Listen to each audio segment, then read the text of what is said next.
Hello everyone, I am Surrendal the Awesome, and I'm back, and I'm ready to look at some more r/CrapMomGroupsSay. But before I get started, make sure to like, comment, subscribe, and if I can't convince you, perhaps this picture of what happens when my kitten has messed with interdimensional portals will convince you. Without further ado, let's get to this. So this first post here says, when extra just isn't extra enough, you make crap up. And, this person here says, now that the dust has settled, we have some amazing news to share. Our special little bundle we've been expecting made her appearance on Sunday, February 20th at 4:11 p.m. weighing 6 pounds.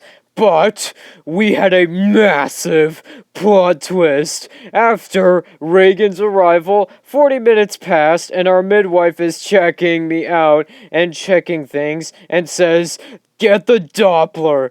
Wait, like Dr. Doppler from Mega Man X3? Oh great, I've made a Mega Man X reference. Anyways, Sam, seeing and understanding, says, there's a second baby? 20 minutes later, from that moment, at 5:20 p.m., our Liberty Grace was born a beautiful 7 pounds and 4 ounces, healthy and covered in vernix.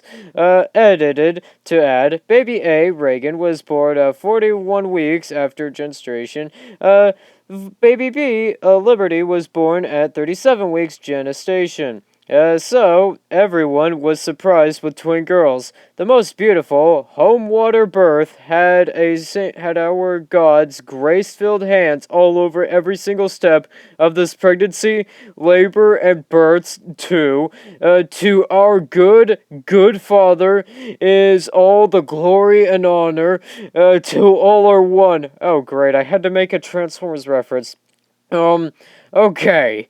I have no idea where to rate this, but I'm gonna probably put this more on the, 40 out of 50. How much do I want to bet that? I'm gonna say that, or at least I'm gonna say that, part of this here is a little bit exaggerated. Just a little bit. This next post here says, this seems like the worst thing ever.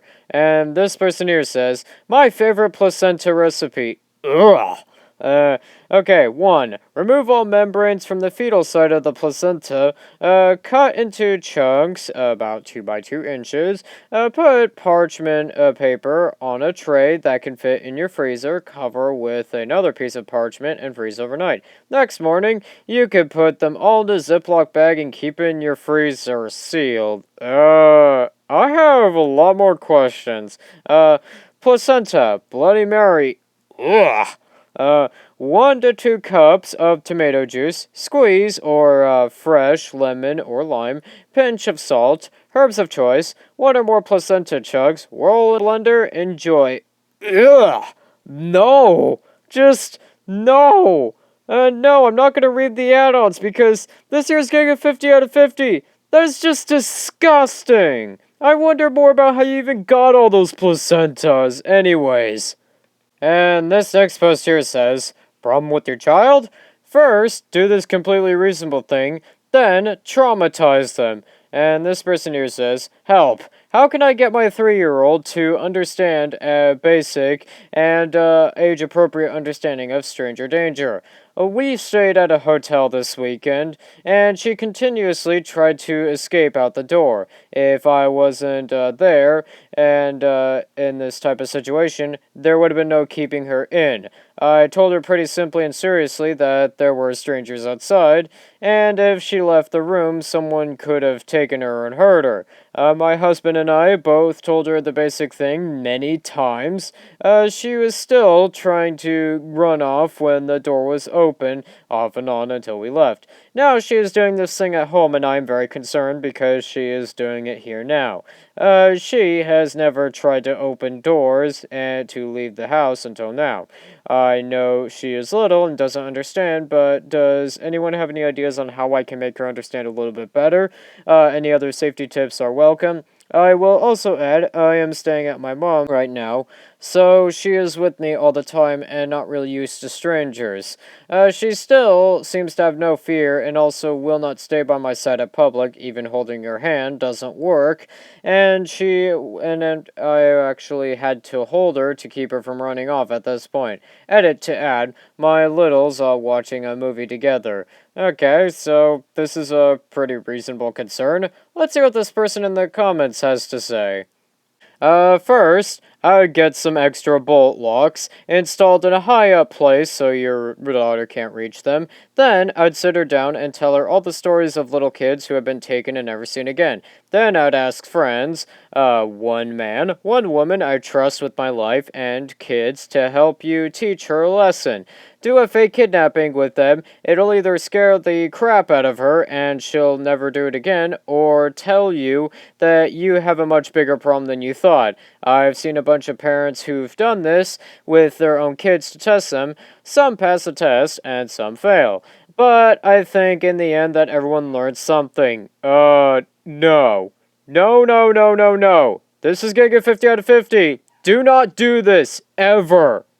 This next post here says, raise a child prodigy who will fail at life as an adult. And this person here says, I started searching for ways to raise a prodigy baby. Someone would achieve their biggest dreams effortlessly without the pressures or stresses of modern life. I literally went through 60 years of research in 75 plus books. No you didn't, mate. No you didn't. Found out that the only way to unlock your baby's true potential is by following the simple 5-minute a day program system to awaken their unconscious genius. I call it the Prodigy Baby System. You know, I get the feeling that this is an MLM or a scam of some kind.